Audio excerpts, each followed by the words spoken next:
Hello and welcome everyone. This is Bright English, the best place you can learn English at any time or anywhere. So it's me, Haynock, your teacher. ዛሬም እንደተለመደው ወሳኝ ትምህርት ይዤላችሁ መጥቻለሁ. Today we're going to learn about some phrasal verbs goes with take. ከቴክ ጋር የሚሄዱ phrasal verbs እናያለን ማለት ነው. Stay with me. Thank you for choosing Bright English. Let's start. እንግሊዘኛን በአካልና በኦንላይን እናስተምራለን። ዙም፣ ቴሌግራም እና ዋትስአፕን በመጠቀም በኦንላይን ስናስተምር በአካል ደግሞ በመገናኛና በአያት አካባቢዎች እንገኛለን። ለበለጠ መረጃ ይደውሉልን። Good. So take የምትለዋ ሁላችሁም ታውቋታላችሁ አይደል? ወርድ ናት። take የመጀመሪያው ምን ማለት ነው? መውሰድ ማለት የሆነ ነገር መውሰድን ለመግለጽ ስንፈልግ ነው። ለምሳሌ take the book ካልኩ take the book ካልኩ ምን ማለት ነው? መጽሐፉን ውሰደው ነው አይደል? take my number ስልኬን ያዘው ወይ ስልኬን ውሰድ እያልኩ እየተናገርኩ ነው። ስለዚህ take ብዙ ጊዜ የሚሆነው ከምን ጋር ነው? ከመውሰድ ጋር ነው ማለት ነው። የሆነ ነገር ከመውሰድ ጋር ለምሳሌ take a photo ካለ ምንድን ነው? ፎቶ ውሰድ። take a picture ፎቶ አንሳ እያለን እየተናገረን ነው ማለት ነው አይደል?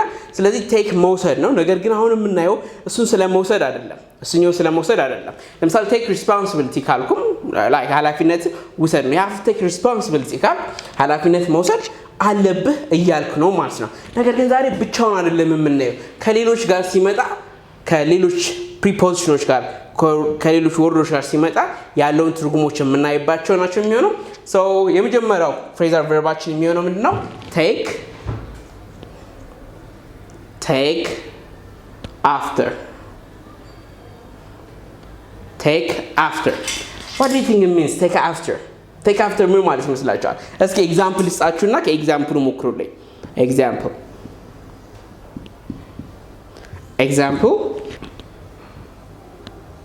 Radu takes after her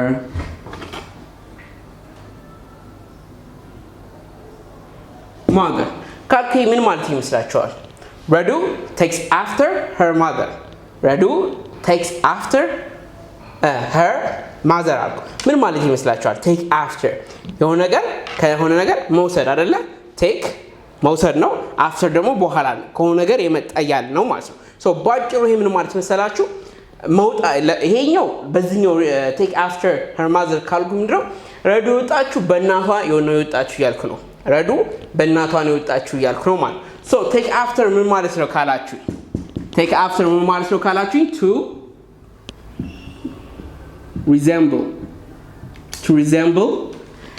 to resemble መምሰል ነው። ማንን? የሆነ ሰው someone. to resemble someone ማለት ነው የሆነን ሰው መምሰል ስንል ምን እንላለን? take after እንጠቀማለን። ረዱ takes after her mother. ረዱ በእናቷ ነው የወጣችሁ። ለምሳሌ እኔ ደግሞ በአባቴ ነው የወጣሁት ማለት ከፈለኩኝ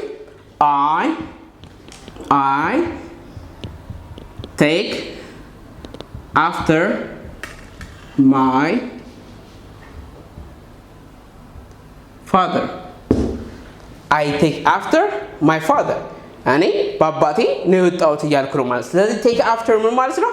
በሆነ ሰው መውጣት ስፔሻሊ ደግሞ በቤተሰብ ሲሆን ማለት ነው። she take after her uncle ካልኩኝ ባጎቷ ነው የወጣችሁ እያልኩ ነው ማለት ነው። she takes after her brother ካልኩ ደግሞ በወንድሟ ነው የወጣችሁ እያልኩ ነው ማለት። ስለዚህ take after ማለት በሆነ ሰው መውጣት ማለት ነው። so third person ስትጠቀሙ ወይ ደግሞ ስለሌላ ሰው ስታወሩ ኤስን ትጠቀማላችሁ። ኤስን ስለእናንተ ደግሞ ስታወሩ ደግሞ take after ብቻ እያላችሁ ትናገራላችሁ ማለት ነው። አንተ በአባት ነው የወጣኸው ለማለት ግን ከፈለጋችሁ እንደዚህ ነው፣ ተመሳሳይ ነው የሚሆነው። you take after your father. አንተ በአባት ነው የወጣኸው አላቸው ማለት ነው አይደለ? እሺ ሌላስ ለመጠየቅስ ብትፈልጉ በማን ነው የወጣኸው ለማለት ከፈለጋችሁስ try እስኪ በማን ነው የወጣኸው? try. I'm going to give you a minute. Everyone write down in the comment section. በማን ነው የወጣኸው በሉኝ እስኪ። በማን ነው የወጣኸው? Okay, go ahead. Good. So በማን ነው የወጣኸው ለማለት ስትፈልጉ who do you take after? who do you take after? በማን ነው የወጣኸው አላችሁ ማለት ነው። በማን ነው የወጣኸው? እስኪ እሷ በማን ነው የወጣችሁ በልኝ እስኪ ደግሞ አሁን እሷ በማን ነው የወጣችሁ? excellent who ትሉና ምን ታደርጋላችሁ? እቺ does who does she take after? who does she take after? እሷ በማን ነው የወጣችሁ እያልኩ ነው ማለት ነው አይደለ? ስለዚህ take after ምን ማለት ነው? በሆነ ሰው መውጣትን ያሳያል ማለት ነው። third person ስንጠቀም she ወይም ደግሞ ስም ስንጠቀም ኤስ እንጨምራለን። ነገር ግን አዩ ከሆነ ደግሞ take after ብቻ ብለን መግለጽ እንችላለን ማለት ነው። right thank you ወደሚቀጥለው እስኪ ደግሞ እንመልከት። alright አሁን ደግሞ የምናየው ምንድነው? take እንወስድና ምን ጨምርባታለን? own የምትልን እንጨምርባታለን። take own take own good so take on ምን ማለት ነው? እንደ ቅድሙ እስኪ አንድ ኤግዛምፕል ስጣችሁና ትሞክራላችሁ። ኤግዛምፕል take on ለምሳሌ እንደዚህ ካልኩኝ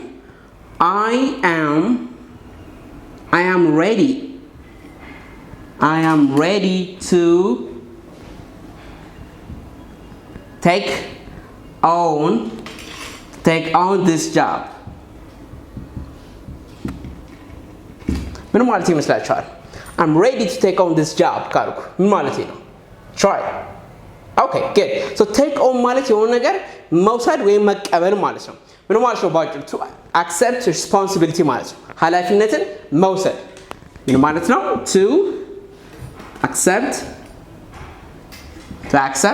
responsibility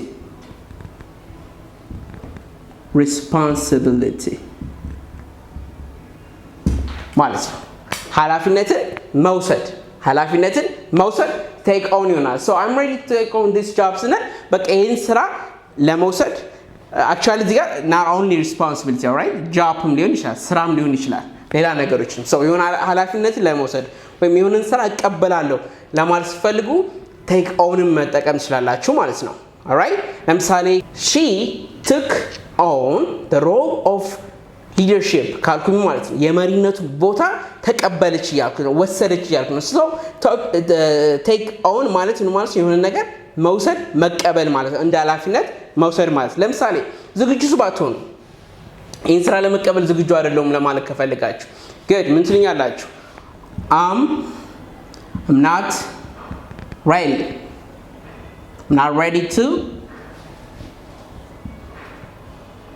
take on በቃ ዝግጁ አይደለሁም ኃላፊነት ለመውሰድ ዝግጁ አይደለሁም እያላችሁ ነው።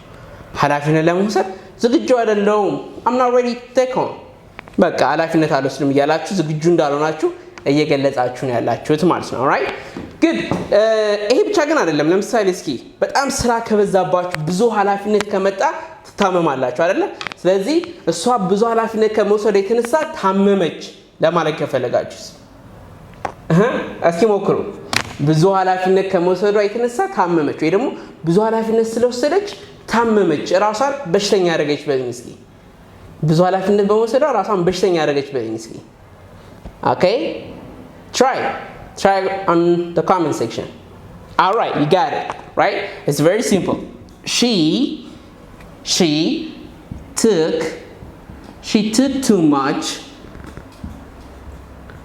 too much on and made herself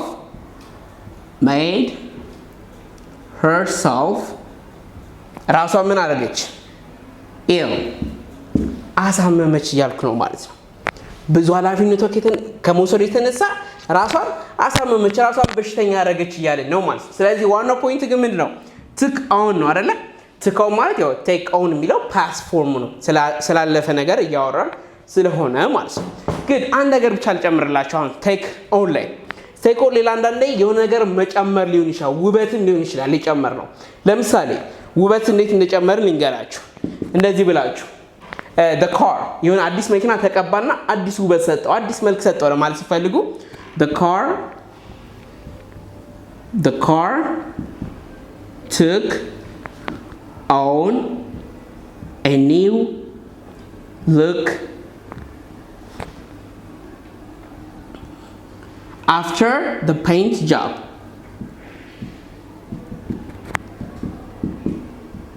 Good. The car, I'm sorry, here, not E necessarily. The car took on a new look after the paint job. ምን ማለት ነው? ቀለሙ ከተቀባ በኋላ አዲስ መልክ ያዘ፣ አዲስ ውበት ጨመረ እያለን እየተናገርን ነው ማለት ነው። ቴክ ኦን ምን ማለት ነው?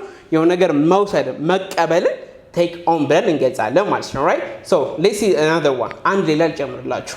ኦልራይት አሁን ደግሞ የምናየው ምንድነው? ቴክ ኢን የሚለው ጋር እንሄዳለን። ቴክ ላይ ምን እንጨምርባታለን? ኢንን እንጨምርባታለን ማለት ነው። ቴክ ኢን ሶ ቴክ ኢን ትንሽ በዛ ያለ ትርጉም ይኖራታል፣ ግን ቢያንስ ሁለቱን ወይ ሶስቱን እንመለከታለን። ቴክ ኢን የመጀመሪያው ቴክ ኢን ለምን እንጠቀመዋለን ካላችሁኝ to give shelter የሆነን ሰው ማስጠለል ወይ ደግሞ ቤታችን እንዲኖር ማስገባታችን ለመናገር ስንፈልግ፣ ለምሳሌ ጓደኛችሁ እናንተ እንዲኖር ከፈቀዳችሁለት ምን ልትሉ ትችላላችሁ ማለት ነው። example good I took and my friend last week ካላችሁ ምን ማለት ነው? last week ላይ ጓደኛዬ ከኔ ጋር እንዲኖር አድርጌዋለሁ፣ አስገብቼዋለሁ፣ እኔ ቤት ውስጥ አስገብቼዋለሁ፣ አስጠልየዋለሁ እያላችሁ ነው ማለት ነው። ስለዚህ ቴክ ኢን ምን ማለት ነው? የሆነን ሰው ማስጠለል፣ ቤታችሁ ማስገባት ምን ይባላል? ቴክ ኢን ማለት ይችላላችሁ። ቴክ ኢን ለምሳሌ ብዙ ጊዜ ደግሞ ቸርቾች፣ ቤተክርስቲያኖች፣ መስጊዶች ምናምን ላይ ሆምለሶች ወይ ደግሞ ቤት አልባዎችን ጎዳና ተዳዳሪዎችን ወደ ያስጠልላሉ አይደለ? እነሱን መግለጽ ከፈለጋችሁ ምን ማለት ትችላላችሁ? the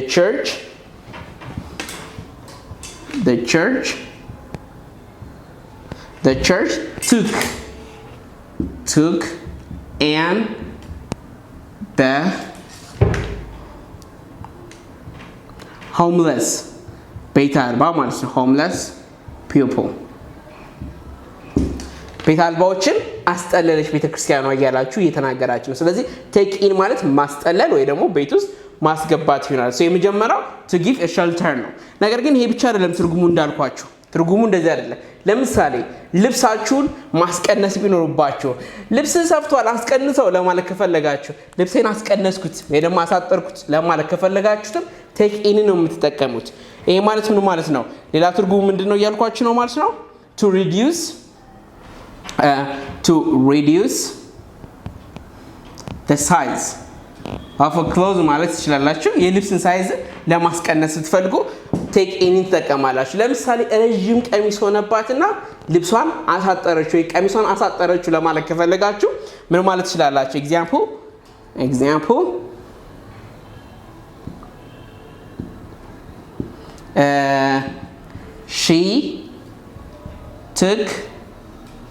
she took in her skirt because ምን ስለሆነ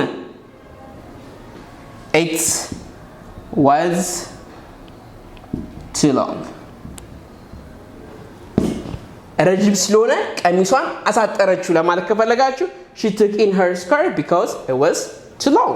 ስለዚህ take in ማለት የሆነ ነገር ማስቀነስ ወይም ማሳጠር ይሆናል። ለምሳሌ I took in my shirt ካልኩኝ ማለት ነው ሸሚዜ አሳጠርኩት ወይም አስቀነስኩት አስጠበብኩት ሊሆን ይችላል ማለት ነው። ስለዚህ ልብስ ማስጠበብ ወይም ማስቀነስ ሳይሆን ቴክ ኢን ይሆናል። ፓስ ከሆነ ደግሞ ቱክ ኢን ይላል። ሁሌም ያው ቱክ ሲል ግራ እንዳይገባችሁ ያለፈ ነገር ስለሆነ ቴክን ወደ ቱክ ስለምንቀይራት ነው ማለት ነው። ሌላኛው የመጨረሻ ኤግዛምፕላችን ደግሞ ቱ አንደርስታንድ ኢንፎርሜሽን ሊሆን ይችላል። የሆነ ነገር መረጃ መውሰዳችሁ ወደ ውስጣችን መረጃ ማስገባታችንም ቴክ ኢን በማለት መናገር እንችላለን። ለምሳሌ I took in a lot of information ካልኩ ምን ማለት ነው? I took in ምን ማለት ነው? ብዙ መረጃዎችን ወደ ውስጤ አስገብቻለሁ እያልኩ ነው ማለት። ስለዚህ መረጃዎችን ወደ ውስጥ በደንብ ማስገባት ቴክ ኢን ይባላል ማለት ነው። ስለዚህ ምን አየን ማለት ነው? ዛሬ ቴክ ኦንን አየን፣ አሁን ደግሞ ቴክ ኢንን አየን ማለት ነው። ራይት ሶስቱን አይተናል። በደንብ ፕራክቲስ አድርጓቸው፣ ተለማመዷቸው። Thank you for watching Brian English. Don't forget to support. Don't forget to like, subscribe and share the channel. See you next time. Love you all. Bye-bye. እንግሊዝኛን በአካልና በኦንላይን እናስተምራለን። ዙም፣ ቴሌግራም እና ዋትስአፕን በመጠቀም በኦንላይን ስናስተምር፣ በአካል ደግሞ በመገናኛና በአያት አካባቢዎች እንገኛለን። ለበለጠ መረጃ ይደውሉልን።